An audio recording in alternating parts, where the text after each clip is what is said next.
일본이 느려진 게 아닙니다. 한국이 너무 빨라진 겁니다. 소니, 파나소닉 도시바. 한때 일본은 전자왕국이었습니다. 그런데 말입니다, 여러분. 같은 21세기, 같은 디지털 환경에서 세계의 판도가 180도 완전히 뒤집혔습니다.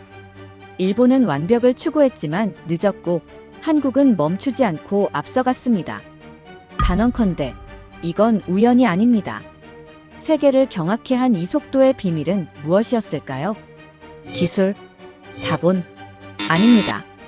무려 500년 전에 설계된 한국만의 치트키. 한국인의 숨은 엔진에서 시작되었죠. 도대체 무슨 일이 있었던 걸까요? 그 통쾌한 역전 스토리를 지금 시작합니다. 시작 전에 구독과 좋아요 버튼을 눌러주시면 영상 제작에 큰 힘이 됩니다. 지금 이 이야기를 어디에서 듣고 계신지도 댓글로 알려주세요. 그럼 바로 시작할게요. 회의실은 조용했습니다. 일본 팀 책임자는 고개를 숙인 채 아무 말도 하지 못했고 중국 팀 리더는 변명거리를 찾느라 서류를 뒤적이고 있었습니다. 또 늦었습니다. 3개월 연속이었죠. 그런데 한국 팀 책임자는요? 이미 보고서를 제출한 상태였습니다. 프로젝트 총괄이 물었습니다. 도대체 뭐가 문제입니까? 같은 예산, 같은 인력, 같은 일정인데 왜 매번 이 모양입니까? 일본 측에서 대답했습니다. 죄송합니다. 내부 조율이 좀 더 필요했습니다. 중국 측도 거들었습니다. 저희도 마찬가지입니다. 회의가 길어졌습니다. 그때 누군가 한국 팀을 가리키며 말했습니다. 근데 한국은 벌써 끝났던데요? 침묵이 흘렀습니다. 총괄이 한숨을 쉬며 말했습니다. 리처드, 자네 의견은 어떤가? 제 소개를 먼저 해야겠습니다. 저는 리처드 콜린스입니다. 영국 옥스퍼드에서 언어정보공학 박사 학위를 받았고 하버드에서 계산언어학을 연구했습니다. 지난 20년간 글로벌 IT 기업들의 언어 시스템 자문을 해왔죠. 일본, 중국, 한국 모두 포함됩니다. 제가 하는 일은 단 하나입니다. 사람의 생각이 어디서, 왜, 어떻게 느려지는가를 찾는 겁니다. 코드를 보는 사람이 아닙니다. 서버를 점검하는 사람도 아니죠. 저는 입력 직전의 마지막 1초를 분석하는 사람입니다. 저는 천천히 입을 열었습니다. 솔직히 말씀드리겠습니다. 저도 모르겠습니다. 회의실이 술렁였습니다. 저는 계속했습니다. 기술적으론 아무 문제가 없습니다. 서버 응답 속도, 네트워크 지연, 소프트웨어 버그. 전부 점검했습니다. 정상입니다. 그럼 뭐가 문제입니까? 그게 문제입니다. 뭔지 모르겠다는 게 말입니다. 저는 노트북을 펼쳤습니다. 다만 한 가지 이상한 패턴을 발견했습니다. 각 팀의 작업 로그를 분석했는데 일본과 중국 팀에만 나타나는 특이한 공백이 있습니다. 공백이요? 네. 사람은 온라인 상태인데 사고는 진행되는 것 같은데 손이 멈춰 있는 구간입니다. 회의는 끝났는데 문서는 안 움직입니다. 질문은 왔는데 답변이 늦습니다.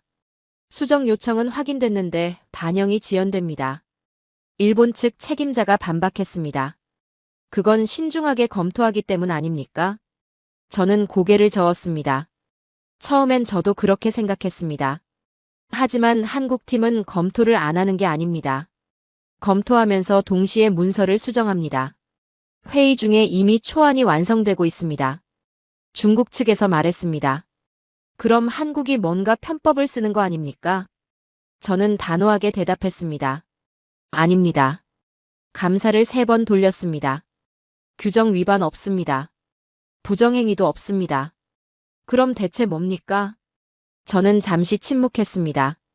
그리고 천천히 말했습니다. 이건 능력의 차이도 아니고 근면성의 차이도 아닙니다. 뭔가 더 근본적인 게 다릅니다. 총괄이 물었습니다. 근본적이라니 무슨 뜻입니까? 아직 확실하진 않습니다. 하지만 한 가지 가설이 있습니다. 회의실의 모든 시선이 제게 쏠렸습니다. 저는 심호흡을 했습니다. 입력 속도입니다. 입력 속도요? 네. 타자를 치는 속도 말입니다. 정확히는 생각이 글자가 되기까지 걸리는 시간이죠. 누군가 비웃었습니다. 타자 속도 때문에 프로젝트가 지연된다고요? 그게 말이 됩니까? 저는 침착하게 대답했습니다. 지금은 웃으실 수 있습니다. 저도 처음엔 말도 안 된다고 생각했으니까요. 하지만 데이터는 거짓말을 하지 않습니다. 저는 화면에 그래프를 띄웠습니다. 이게 각 팀의 입력 대기 시간입니다. 일본 팀은 평균 2.3초, 중국 팀은 2.1초, 한국 팀은 0.4초입니다. 고작 2초 차이로 뭐가 달라집니까? 저는 계산기를 두드렸습니다. 하루에 문서 작업을 100번 한다고 가정하겠습니다. 2초 차이면 200초, 약 3분 20초입니다. 한 달이면 100분, 1시간 40분이죠. 3개월이면 5시간입니다. 회의실이 조용해졌습니다. 팀원이 10명이면 50시간입니다. 이게 누적되면 프로젝트 지연으로 이어집니다. 저는 노트북을 덮었습니다. 그래서 저는 내일부터 현장 관찰을 시작하겠습니다. 각 팀이 실제로 어떻게 일하는지, 입력 과정에서 무슨 일이 벌어지는지 직접 확인하겠습니다. 회의가 끝난 뒤 한 동료가 제게 다가왔습니다. 리처드, 자네 정말 진지한 건가? 타자 속도가 국가 경쟁력과 연결된다고? 저는 대답했습니다. 지금은 저도 확신하지 못합니다. 하지만 이 공백의 정체를 밝혀내지 못하면 우리는 계속 질 겁니다. 그날 밤 저는 잠을 이룰 수 없었습니다. 머릿속에서 계속 맴도는 질문이 있었습니다. 왜 한국만 다른가? 그 답을 찾기 위한 여정이 그날 밤 시작됐습니다. 다음 날 아침, 저는 각 팀의 사무실을 직접 방문하기 시작했습니다. 저는 사람을 보지 않았습니다. 시간을 봤습니다. 회의가 끝난 뒤 문서가 올라오기까지 걸리는 시간, 질문이 오고 답변이 가기까지의 간격, 수정 요청부터 반영까지의 공백 말입니다. 먼저 일본 팀을 찾아갔습니다. 오전 10시 회의가 시작됐습니다. 안건은 명확했고 진행은 질서정연했습니다. 발표자는 차분하게 설명했고 참석자들은 고개를 끄덕이며 경청했죠. 회의 분위기 자체는 완벽했습니다. 10시 30분 회의가 종료됐습니다. 저는 시계를 보며 기다렸습니다. 이제 문서 수정이 올라올 시간이었죠. 그런데 10분이 지나도 20분이 지나도 아무 움직임이 없었습니다. 저는 팀원 한 명에게 조심스럽게 물었습니다. 회의에서 결론이 났는데 왜 문서 수정이 늦어지는지 말입니다. 그의 대답은 간단했습니다. 회의록을 다시 보면서 정확하게 정리해야 한다는 거였죠. 11시 30분, 드디어 수정본이 올라왔습니다. 회의 종료 후 정확히 1시간이 지난 뒤였습니다. 오후에는 중국팀을 관찰했습니다. 회의실이 활기찼습니다. 여러 사람이 의견을 내놓았고 토론이 오갔으며 결론이 나는 것처럼 보였습니다. 저는 이제 문서가 작성될 거라 예상했죠. 그런데 회의가 끝나갈 무렵 팀 리더가 한마디 던졌습니다. 오늘 나온 의견들을 정리해서 내일 다시 한번 검토하겠다는 말이었습니다. 저는 놀랐습니다. 방금 결론이 난 거 아닙니까? 하지만 그들에겐 그게 당연한 절차였습니다. 확실하게 하려면 재검토가 필요하다는 거였죠. 다음 날 같은 안건으로 회의가 또 열렸습니다. 그리고 또다시 누군가 말했습니다. 관련 부서와 조율 후 최종 확정하겠다고요. 저는 속으로 한숨을 쉬었습니다. 이 회의는 대체 언제 끝나는 겁니까? 그리고 한국 팀을 찾아갔습니다. 완전히 다른 세계였습니다. 회의가 시작되자마자 한 팀원이 노트북을 열고 화면을 공유했습니다. 누군가 의견을 내놓는 순간 그의 손가락이 키보드 위에서 움직이기 시작했습니다. 저는 이상했습니다. 회의 중인데 어떻게 동시에 문서를 작성합니까? 한국 팀 매니저에게 물었더니 그가 웃으며 대답했습니다. 회의하면서 바로바로 정리하는 게 효율적이라는 거였죠. 메신저 창이 열렸습니다. 짧은 문장들이 쏟아지기 시작했습니다. 이 부분을 수정하자는 제안이 올라왔고 5초 뒤 답장이 왔습니다. 좋다는 거였죠. 그리고 10초 뒤 문서가 업데이트됐습니다. 질문부터 수정 완료까지 채 20초가 걸리지 않았습니다. 회의가 끝났습니다. 매니저가 말했습니다. 문서는 이미 공유가 완료됐으니 각자 확인하라는 거였죠. 저는 황급히 시계를 확인했습니다. 회의 종료와 동시에 문서가 완성돼 있었습니다. 그날 밤 호텔로 돌아와 저는 노트를 펼쳤습니다. 머릿속이 복잡했습니다. 대체 뭐가 다른 거지? 같은 사람들인데 왜 한국 팀만 이렇게 빠른 거지? 저는 처음엔 이렇게 생각했습니다. 한국인들이 성격이 급한 거라고요. 빨리빨리 문화 때문이라고요. 하지만 그건 설명이 아니었습니다. 그냥 편견이었죠. 다음 날, 저는 더 깊이 파고들기로 했습니다. 각 팀에서 자원자를 모집해 작은 실험을 준비했습니다. 같은 문장을 입력해달라고 부탁했죠. 오늘 회의 내용을 정리해서 오후 3시까지 공유 부탁드립니다. 일본인 참가자가 먼저 키보드를 두드렸습니다. 로마자를 입력하고 스페이스바를 눌렀습니다. 그 순간 화면에 여러 개의 한자 후보가 나타났죠. 손이 멈췄습니다. 눈으로 후보 목록을 훑고 원하는 한자를 찾아 클릭했습니다. 한 단어가 확정됐습니다. 다음 단어로 넘어갔습니다. 또 로마자 입력, 또 스페이스, 또 후보 선택. 이 과정이 끊임없이 반복됐습니다. 저는 중얼거렸습니다.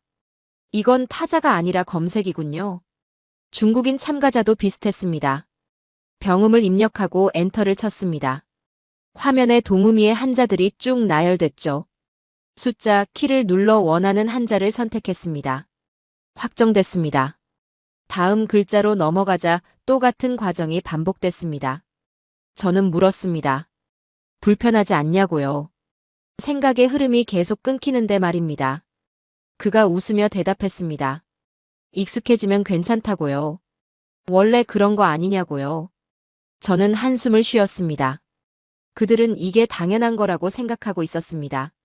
마지막으로 한국인 참가자였습니다. 키보드를 두드렸습니다. 손가락이 자연스럽게 움직이자 화면에 글자가 조립되기 시작했습니다. 오늘 회의 내용 정리. 변환 버튼이 없었습니다. 후보 선택 창도 뜨지 않았습니다. 그냥 생각나는 대로 두드리자 문장이 완성됐습니다. 끊김이 전혀 없었습니다. 저는 그 광경을 멍하니 바라봤습니다. 생각이 그대로 글자가 된다는 게 이렇게 가능한 겁니까? 한국인 참가자에게 물었더니 그가 고개를 갸웃했습니다. 원래 글 쓰는 게 이런 거 아니냐고요. 그 순간 저는 깨달았습니다. 그들은 이게 특별한 줄 몰랐습니다. 태어날 때부터 이렇게 써왔으니까요. 그날 저녁 저는 동료에게 전화를 걸었습니다. 자네 말이 맞았네. 타자가 경쟁력이라는 거 말일세. 동료가 놀란 목소리로 물었습니다. 정말 진심이냐고요? 저는 흥분을 감추지 못하고 대답했습니다. 일본과 중국은 문장을 쓰다가 멈춰. 한 단어마다 검색을 하는 거야. 입력, 변환, 선택, 확정. 이 과정이 사고의 흐름을 끊어버린다고. 하지만 한국은 달라. 생각이 바로 글자가 돼. 중간에 아무것도 끼어들지 않아. 동료가 물었습니다. 그게 그렇게 중요하냐고요? 저는 대답했습니다. 하루에 100번 멈추면 어떻게 되겠나? 한 달이면, 1년이면, 이게 쌓이면 국가 단위 격차가 된다는 말일세. 전화 너머로 침묵이 흘렀습니다. 저는 창밖을 바라보며 말을 이었습니다. 이 전쟁은 손가락의 전쟁이 아니야. 입력 구조의 전쟁이라고. 그리고 우리는 그 전쟁에서 지고 있어. 전화를 끊고 저는 책상에 앉았습니다. 노트에 한 줄을 적었습니다. 어쩌면 그들은 타자를 치는 게 아니었다. 그 문장이 머릿속에서 떠나지 않았습니다. 저는 각국의 문자 시스템을 본격적으로 분석하기 시작했습니다. 먼저 중국어부터 파고들었습니다. 중국어 한자는 약 5만 개에 달합니다. 상용 한자만 해도 3,500개가 넘요. 그런데 키보드에는 고작 26개의 알파벳 키만 있습니다. 저는 노트에 적었습니다. 5만 개를 26개에 넣는 순간 전쟁은 끝난다. 물리적으로 불가능합니다. 그래서 중국은 병음이라는 우회로를 만들었죠. 발음을 알파벳으로 입력하고 원하는 한자를 목록에서 골라내는 방식입니다. 문제는 여기서 시작됩니다. 중국어에는 동음이어가 엄청나게 많습니다. 같은 발음이지만 뜻이 전혀 다른 한자들이 수두룩하죠. 예를 들어 중국어로 중국이라는 단어를 입력한다고 가정하겠습니다. 병음으로 입력합니다. 엔터를 칩니다. 화면에 후보 목록이 쏟아집니다. 중, 종, 충, 충. 비슷한 발음의 한자들이 줄줄이 나타나죠. 눈으로 훑습니다. 원하는 한자를 찾습니다. 숫자를 누르거나 마우스로 클릭합니다. 한 글자 확정. 다음 글자로 넘어갑니다.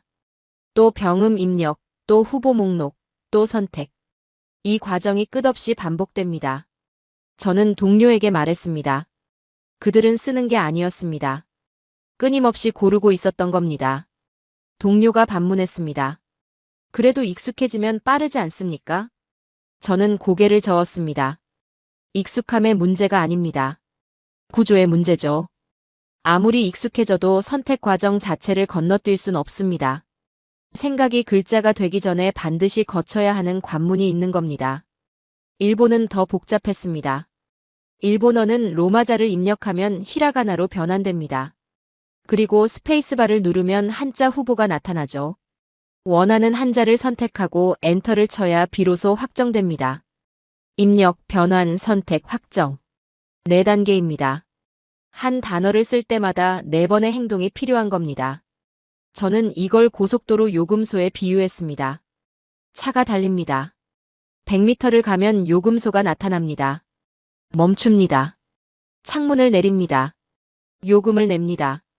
다시 출발합니다. 또 100m를 달립니다. 또 요금소가 나타납니다. 또 멈춥니다. 이게 반복되는 겁니다. 아무리 좋은 차를 타도 아무리 운전을 잘해도 빠를 수가 없습니다. 일본과 중국의 문자 입력 시스템이 정확히 그랬습니다. 저는 계산을 시작했습니다. 1억 명이 하루에 문서 작업을 100번 한다고 가정하겠습니다. 한 번에 평균 1초에서 2초씩 지연된다면요. 하루에 100억 초입니다. 시간으로 환산하면 약 277만 시간이죠. 한 달이면 8,300만 시간입니다. 1년이면 10억 시간이 사라집니다. 저는 손이 떨렸습니다.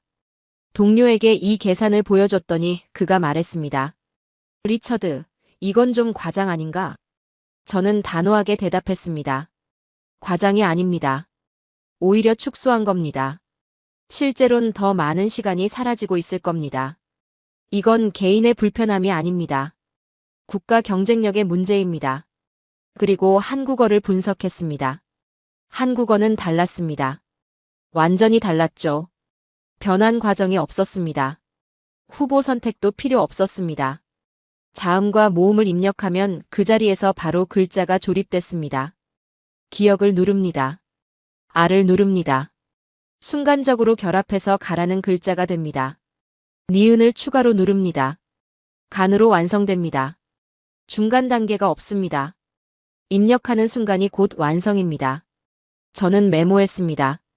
한국은 변환하지 않는다. 조립한다. 그 차이가 30년을 만들었다. 그날 밤 저는 세 나라의 입력 과정을 도표로 그려봤습니다. 중국 입력 후보 출력 선택 확정 다음 글자. 일본 입력 변환 후보 출력 선택 확정 다음 글자. 한국 입력 완성. 한국만 화살표가 하나였습니다. 저는 중얼거렸습니다. 불공평하군요. 이건 애초에 공정한 경쟁이 아니었습니다. 동료가 물었습니다. 그럼 일본과 중국은 어떻게 해야 합니까? 저는 대답했습니다. 방법이 없습니다. 문자 체계 자체를 바꾸지 않는 한요. 하지만 그건 불가능하죠. 수천 년의 역사를 어떻게 바꾸겠습니까? 그럼 한국이 이긴 겁니까? 저는 잠시 침묵했습니다. 그리고 천천히 대답했습니다. 이긴 게 아닙니다. 처음부터 다른 출발선에 서 있었던 겁니다. 동료가 다시 물었습니다. 그럼 한국은 어떻게 그런 출발선에 설 수 있었습니까? 저는 고개를 저었습니다.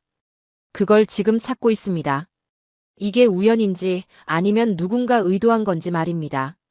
그날 밤 저는 한글의 역사를 조사하기 시작했습니다.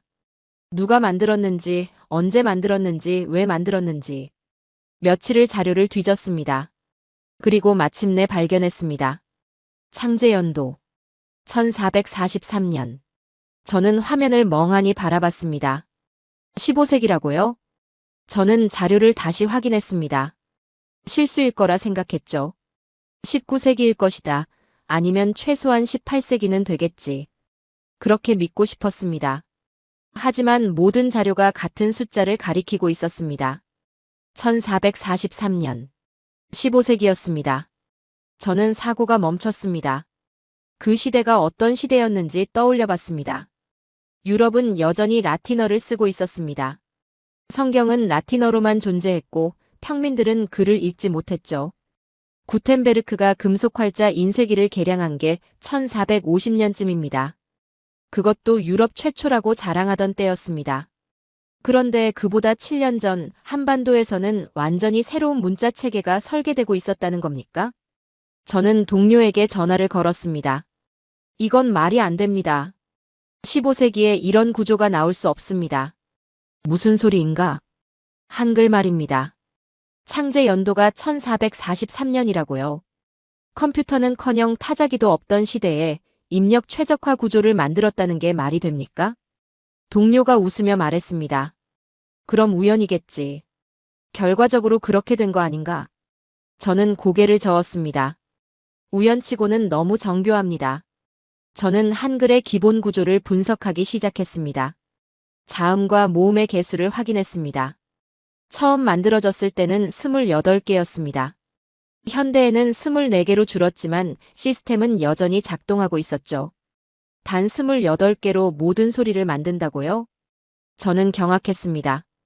영어 알파벳은 26개입니다. 그런데 영어는 모든 소리를 제대로 표기하지 못합니다. 같은 철자가 단어마다 다르게 발음되죠. 예외가 너무 많습니다. 중국어는 어떻습니까? 기본 한자만 수천 개입니다. 평생 배워도 다 익히기 힘들죠. 일본어는 히라가나, 가타카나, 한자를 섞어 씁니다. 세 가지 문자 체계를 동시에 사용하는 겁니다. 그런데 한글은 28개였습니다. 이것만으로 모든 소리를 표기할 수 있었습니다. 저는 노트에 적었습니다. 유한한 자원으로 무한을 만든다. 이건 컴퓨터 과학의 기본 원리다. 저는 공학자로서 전율했습니다. 조합 가능한 음절수를 계산해봤습니다. 초성, 중성, 종성을 조합하면 이론적으로 11,172개의 음절이 가능합니다. 실제로는 그보다 적게 쓰이지만 시스템은 그 모든 조합을 수용할 수 있게 설계돼 있었습니다. 확장성입니다. 새로운 외래어가 들어와도 문제 없습니다. 컴퓨터, 인터넷, 스마트폰 모두 한글로 쓸 수 있습니다. 기존 자모를 조합하면 되니까요. 중국은 어떻게 합니까? 외래어가 들어오면 비슷한 발음의 한자를 억지로 끼워 맞춰야 합니다. 코카콜라를 표기하려고 입에 맞고 즐겁다는 뜻의 한자를 갖다 붙이는 식이죠. 일본도 마찬가지입니다. 가타카나로 적지만 일본어 음운 체계 안에서만 가능합니다. 한글은 그냥 씁니다. 발음 그대로 적으면 됩니다. 저는 설계 원리를 더 깊이 파고들었습니다. 자음의 형태를 분석했습니다. 기역, 니은, 미음, 시옷, 이응. 이건 단순한 기호가 아니었습니다. 기역은 혓뿌리가 목구멍을 막는 모양입니다. 니은은 혀끝이 잇몸에 닿는 모양이죠. 미음은 입술을 다무는 모양입니다. 발음 기관의 형태를 그대로 본뜬 겁니다. 글자 자체가 발음의 설계도였습니다. 저는 중얼거렸습니다. 이건 문자가 아닙니다. 시스템입니다. 모음도 체계적이었습니다. 하늘, 땅, 사람. 세 가지 기본 요소를 조합해서 만들어졌습니다. 방향과 위치만 바뀔 뿐이었죠. 규칙이 명확했습니다. 예외가 거의 없었습니다. 저는 동료에게 말했습니다. 이건 알고리즘입니다. 500년 전에 만들어진 알고리즘이에요. 무슨 뜻인가? 입력, 처리, 출력. 컴퓨터 프로그램의 기본 구조와 똑같습니다. 자음과 모음을 입력하면 조합 규칙에 따라 처리되고 완성된 음절이 출력됩니다. 에러 핸들링까지 있습니다. 불가능한 조합은 애초에 만들어지지 않죠. 동료가 놀란 목소리로 물었습니다. 그럼 누가 만든 겁니까? 15세기에 누가 이런 걸 설계할 수 있었습니까? 저는 자료를 뒤졌습니다. 그리고 찾아냈습니다. 이름 하나. 세종대왕. 저는 그 이름을 한참 동안 바라봤습니다. 왕이었습니다. 통치자였죠. 그런데 그가 문자를 만들었다고요? 신하들에게 시킨 게 아니라 직접 설계했다는 겁니까? 저는 더 깊이 파고들었습니다. 자료를 읽으면 읽을수록 놀라웠습니다. 그는 백성을 위해 이 문자를 만들었다고 했습니다. 배우기 쉬운 문자, 누구나 쓸 수 있는 문자를 만들고 싶었다는 거였죠. 하지만 결과는 그 이상이었습니다. 배우기 쉬운 정도가 아니었습니다. 입력이 빠른 문자, 생각의 속도를 따라가는 문자를 만들어낸 겁니다. 500년 뒤 디지털 시대에 최적화된 문자를 말입니다. 저는 손이 떨렸습니다. 그는 문자를 만든 게 아니었습니다. 동료가 물었습니다. 그럼 뭡니까? 저는 대답했습니다. 정보 처리 시스템을 만든 겁니다. 500년 뒤를 내다보고 말입니다. 그게 가능합니까? 가능하지 않습니다. 하지만 결과가 그렇습니다. 저는 그날 밤 잠을 이룰 수 없었습니다. 머릿속이 복잡했습니다. 15세기에 만들어진 문자가 21세기 디지털 시대에 가장 빠른 입력 도구가 됐다는 사실. 이게 우연일 수 있습니까? 아니면 천재가 500년을 앞서 본 겁니까? 저는 노트에 한 줄을 적었습니다. 누군가는 처음부터 이 흐름을 계산했다. 그 문장이 저를 떠나지 않았습니다. 저는 더 깊이 파고들었습니다. 15세기라는 시간이 주는 충격에서 벗어날 수 없었습니다. 그래서 당시 다른 문자들은 어땠는지 비교하기 시작했죠. 먼저 알파벳을 살펴봤습니다. 로마 알파벳은 기원전부터 존재했습니다. 수천 년의 역사를 자랑하죠. 하지만 책에는 어떻습니까? 26개 문자가 있지만 소리와 철자가 따로 놉니다. 같은 철자가 단어마다 다르게 발음됩니다.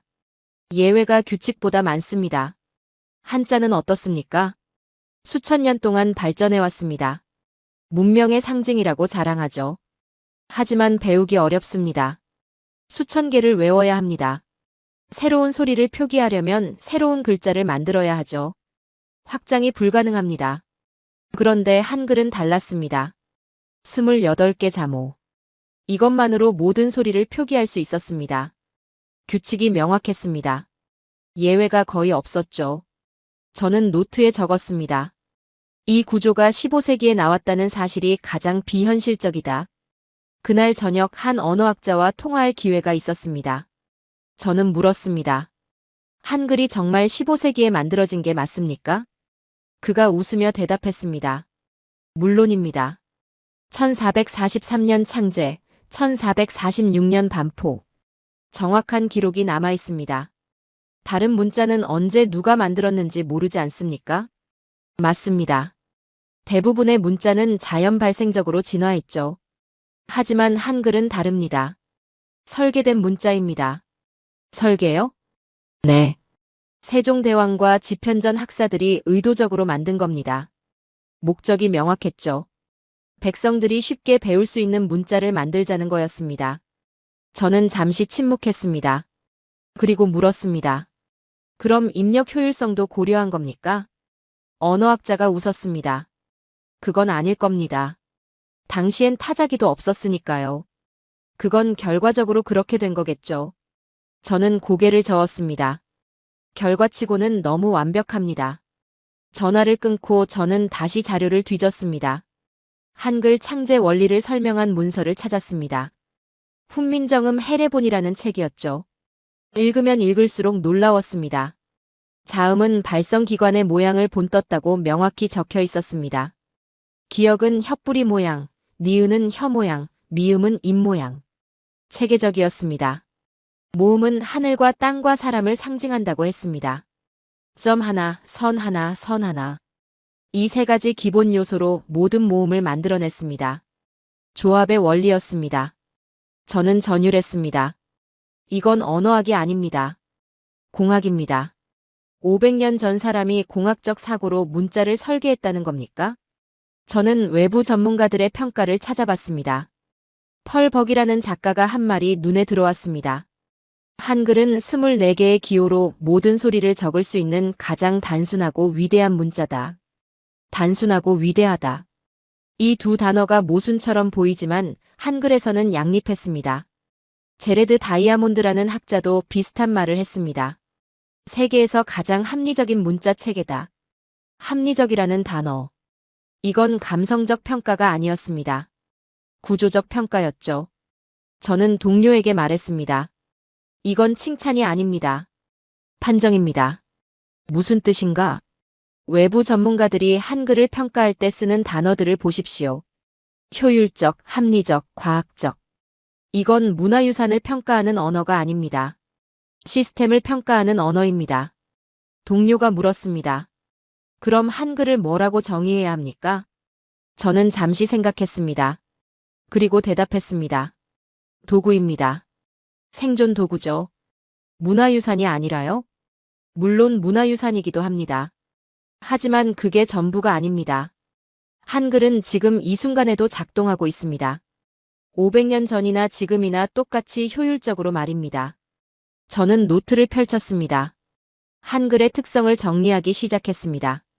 첫째, 자모 조합 방식. 28개로 11,172개 음절 생성 가능. 둘째, 표기와 발음의 일치율. 예외가 거의 없음. 셋째, 입력과 완성의 동시성. 변환 과정 불필요.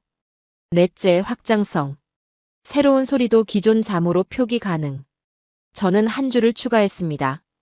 다섯째, 설계 시점. 1443년. 디지털 시대보다 500년 앞섬.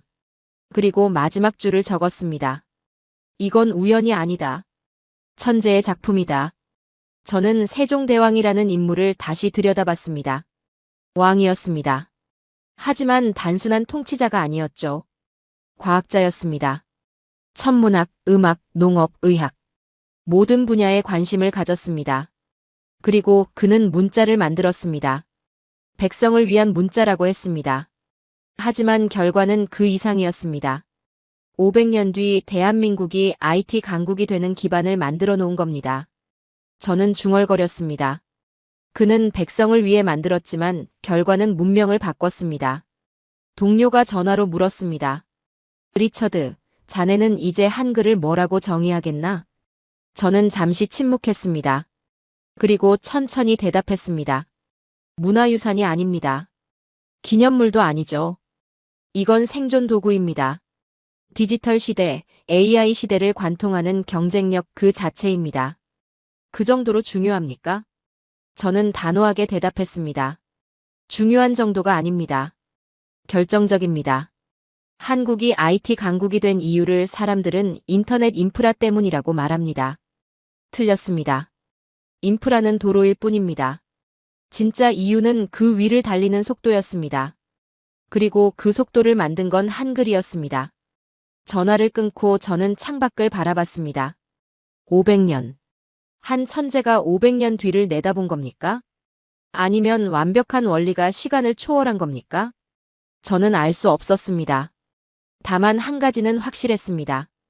이 문자는 과거의 유산이 아니었습니다. 현재의 무기였고 미래의 경쟁력이었습니다. 저는 이제 다른 질문을 던지기 시작했습니다. 왜 일본은 멈췄고 한국은 달렸는가? 일본을 분석했습니다. 1980년대까지 일본은 전자왕국이었습니다. 소니, 파나소닉, 도시바. 세계 최고의 기술력을 자랑했죠. 품질도 제조 능력도 모두 최상급이었습니다. 그런데 1990년대 후반부터 이상한 일이 벌어졌습니다. 인터넷 시대가 열렸습니다. 모바일 혁명이 시작됐죠. 그런데 일본의 속도가 둔화되기 시작했습니다. 왜입니까? 사람들은 여러 가지 이유를 댔습니다. 경제 거품 붕괴, 고령화, 보수적 기업 문화. 저는 고개를 저었습니다. 그게 전부가 아닙니다. 저는 일본의 인터넷 초창기 자료를 뒤졌습니다. 이메일, 게시판, 채팅. 모든 게 텍스트 기반이었습니다. 빠른 입력이 필수였죠. 그런데 일본어 입력은 느렸습니다. 로마자 입력, 히라가나 변환, 한자 선택, 엔터 확정. 이 과정이 반복됐습니다. 한 문장 쓸 때마다 수십 번 멈춰야 했죠. 이메일 한 통 쓰는데 시간이 오래 걸렸습니다. 게시판에 글 올리기가 번거로웠습니다. 실시간 채팅은 더 힘들었죠. 저는 메모했습니다. 일본은 못해서 진 게 아니다. 입력에서 묶였다. 기술력은 충분했습니다. 인재도 넘쳤죠. 그런데 문자 입력이라는 가장 기본적인 부분에서 병목이 생긴 겁니다. 한국은 정반대였습니다. 1990년대 후반 PC통신 시대. 한국에서는 폭발적인 텍스트 생산이 일어났습니다. 게시판, 채팅방, 동호회. 글이 쏟아졌습니다. 왜 가능했습니까? 빠른 입력 때문이었습니다. 생각나는 대로 두드리면 글자가 완성됐습니다. 변환도 선택도 필요 없었죠.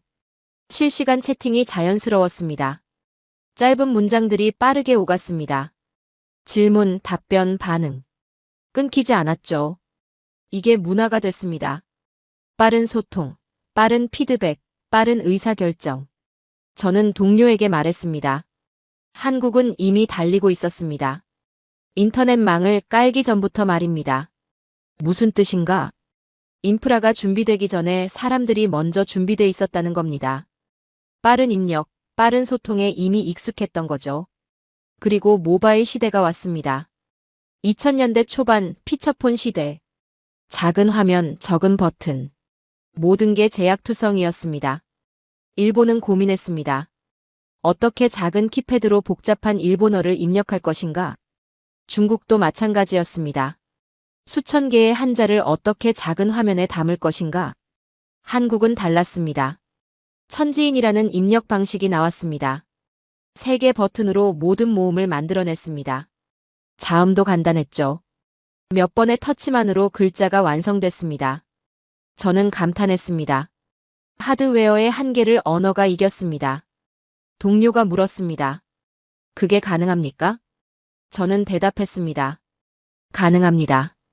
한글이 조합형 문자니까요. 자음과 모음만 입력하면 되니까요. 중국이나 일본처럼 수천 개를 저장할 필요가 없었던 겁니다. 피처폰 시대, 한국은 문자 메시지 천국이 됐습니다. 하루에 수억 건의 문자가 오갔습니다. 10대들은 키패드를 보지도 않고 문자를 쳤죠.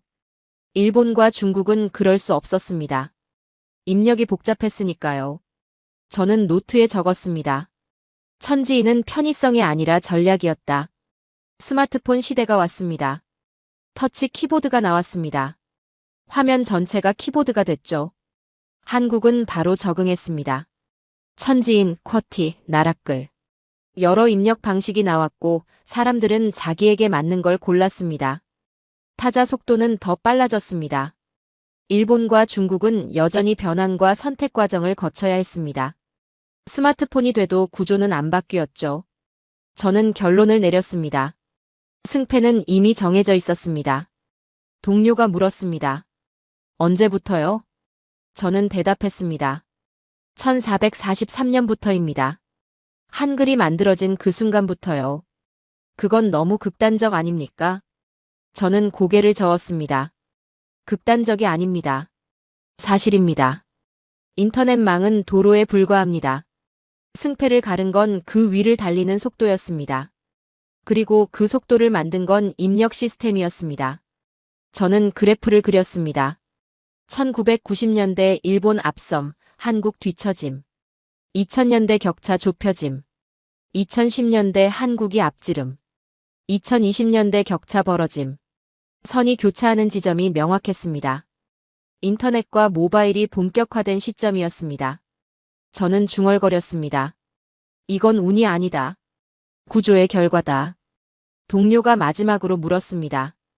그럼 일본과 중국은 어떻게 해야 합니까? 저는 오랫동안 침묵했습니다. 그리고 천천히 대답했습니다. 방법이 없습니다. 문자 체계를 바꾸지 않는 한요. 하지만 그건 불가능하죠. 수천 년의 문화를 어떻게 바꾸겠습니까? 그럼 한국만 이기는 겁니까?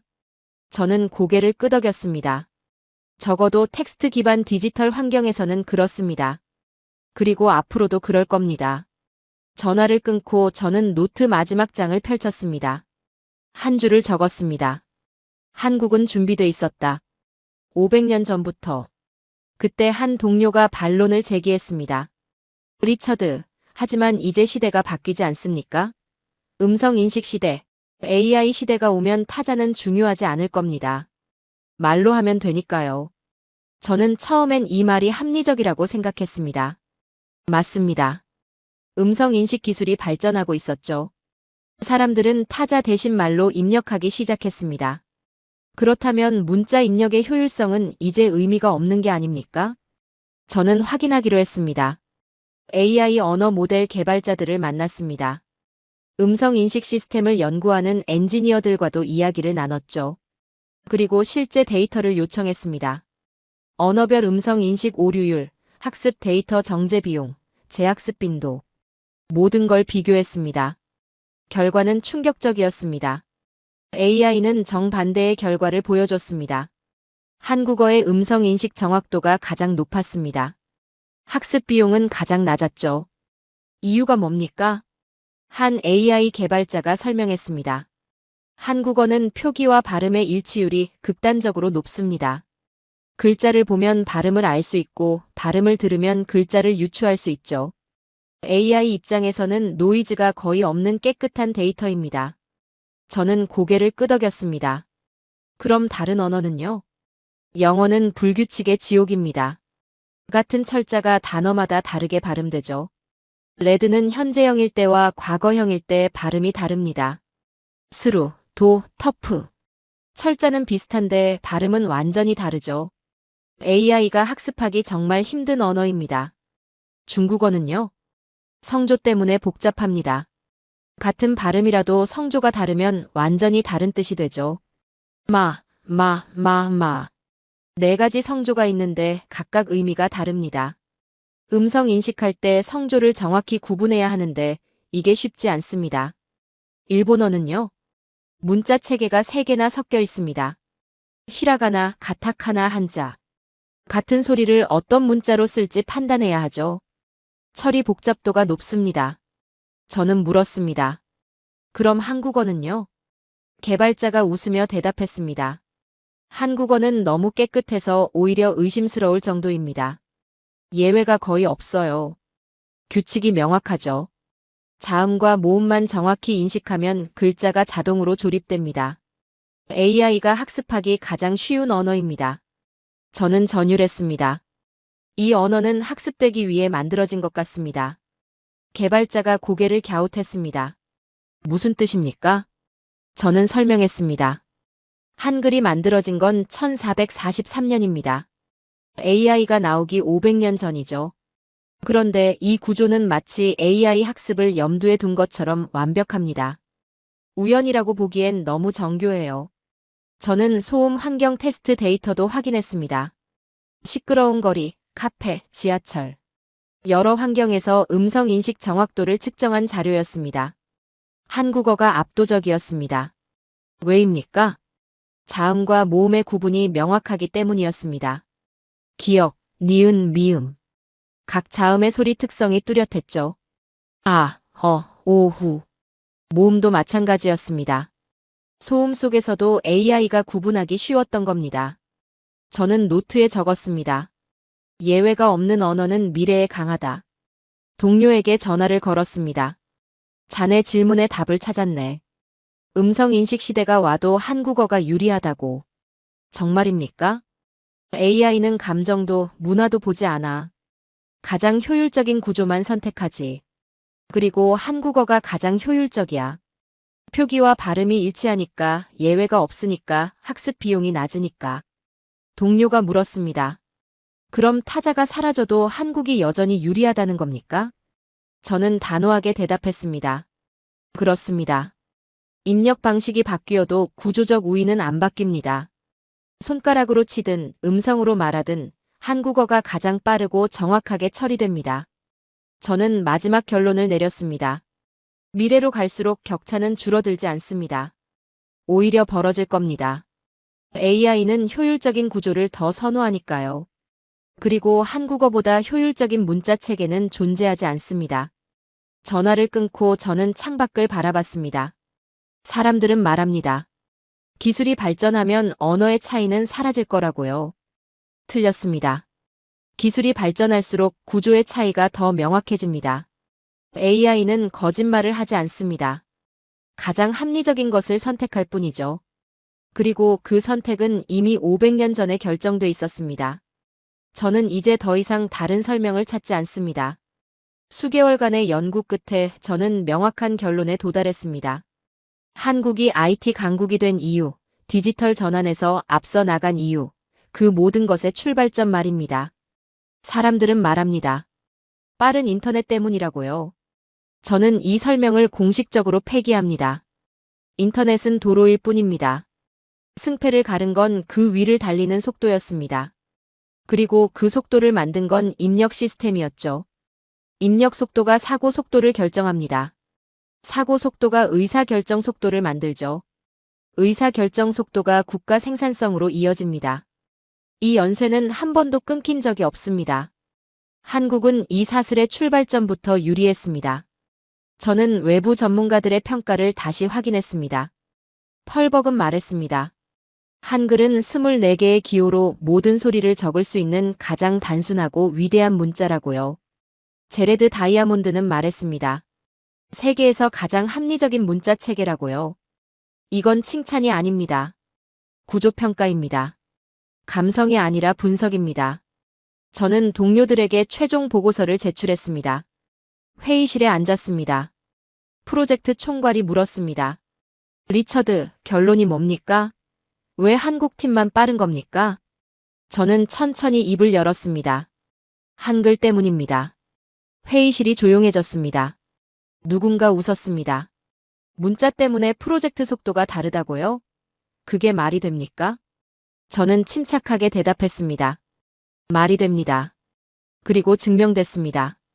지난 3개월간 제가 수집한 모든 데이터가 같은 결론을 가리킵니다. 저는 화면에 그래프를 띄웠습니다. 중국과 일본은 한 단어를 입력할 때마다 평균 1.5초에서 2초가 지연됩니다. 변환, 선택, 확정 과정 때문입니다. 한국은 0.3초입니다. 직접 조립되니까요. 고작 1초 차이로 뭐가 달라집니까? 저는 계산기를 두드렸습니다. 하루 100번 입력하면 150초 차이입니다. 한 달이면 75분, 1년이면 15시간입니다. 팀원 10명이면 150시간이죠. 이게 프로젝트 지연으로 나타납니다. 회의실이 조용해졌습니다. 저는 계속했습니다. 하지만 이건 시작일 뿐입니다. 진짜 차이는 사고의 흐름입니다. 일본과 중국은 입력 중간에 멈춥니다. 그 순간 생각도 멈추죠. 한국은 멈추지 않습니다. 생각의 속도와 입력의 속도가 일치합니다. 총괄이 물었습니다. 그럼 우리는 어떻게 해야 합니까? 저는 잠시 침묵했습니다. 그리고 대답했습니다. 방법이 없습니다. 문자 체계를 바꾸지 않는 한요. 회의가 끝났습니다. 저는 호텔로 돌아와 마지막 노트를 정리했습니다. 한글은 단순한 문화유산이 아닙니다. 우리가 살아가는 이 시대의 가장 강력한 생존 도구이며 미래를 선점할 수 있는 경쟁력 그 자체입니다.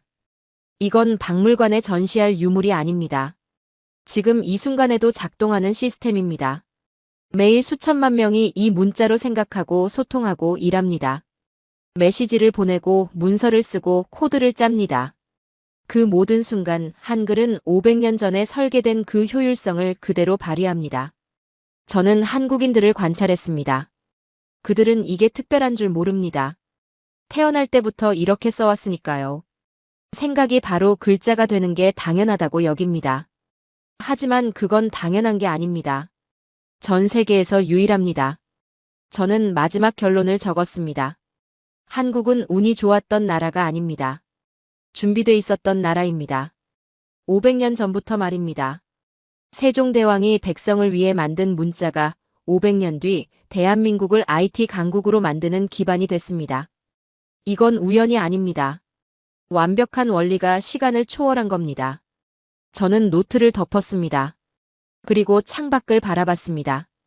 우리는 매일 500년 전에 깔린 고속도로 위를 달리고 있습니다. 그 사실을 모른 채 말입니다. 저는 한국을 찬양하지 않습니다. 감동해서 말하는 것도 아닙니다. 다만 수십 년간 데이터를 들여다본 사람으로서 이 결론을 피할 수 없었을 뿐입니다. 한글은 문화가 아닙니다. 도구입니다. 그리고 이 도구는 다른 모든 도구를 이깁니다. 나는 이 구조가 다른 모든 구조를 이긴다는 사실을 부정할 수 없을 뿐입니다. 지금까지 한글이 대한민국을 IT 강국으로 만든 숨겨진 비밀에 대한 이야기였습니다. 어떠셨나요? 여러분은 매일 가족, 지인들에게 문자를 보내고 댓글을 달고 문서를 작성하십니다. 그 순간마다 생각이 바로 글자가 되는 경험을 하고 계시죠. 당연하다고 느끼셨을 겁니다. 하지만 전 세계에서 이런 속도를 경험하는 사람은 많지 않습니다. 500년 전 세종대왕님께서 백성을 위해 만드신 문자가 오늘날 우리의 경쟁력이 된 겁니다. 자랑스럽지 않으신가요? 이 이야기가 흥미로우셨다면 좋아요 버튼 부탁드립니다. 그리고 구독과 알림 설정으로 다음 이야기도 함께 해주세요. 감사합니다.